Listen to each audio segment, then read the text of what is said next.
اليوم يا شباب، يعني اشي خاص جدا إلكم. افوكادو على خبز محمص معمول من ولي العهد تبعي. خلينا نبلش. فاق الصبح ما لقى امه ما لقى ابوه، قال لك اقول لك نطول الشغلة، اعطيني اياه. مسك خبز الحمام اللي سوته مرتي قبل فترة، هي الفيديو هون بحط لكم اياه، وقصه، والله ستر ما عمل اشي بالسكينة هاي. بعدين حط عليه شوية رش عليه شوية مي، بخبخه وحطه بالتوستر مشان يحميه. وبعدين راح على الافوكادو. طبعا مش عارف انا شو اللي عم بيسويه هون، لانه ما بتحتاج انت تعمل فيه زي المنشار. راح بفتح الافوكادو قاعد بنشر فيه حبة حبة، بعدين بده يقيم البذرة، والله سترنا يعني خمع شوي باصبعه كت.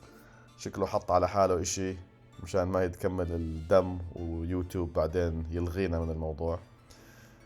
فضل الافوكادوهات بهاي المرة بالمعلقة. طبعا هذا أحسن إشي تسويه، فيش إشي تقص حالك فيه.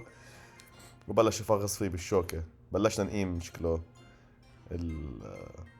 السكاكين.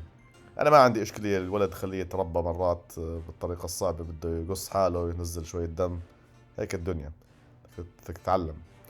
بعدين مسك الأفوكادو وبلش يحطها على كل خبزة.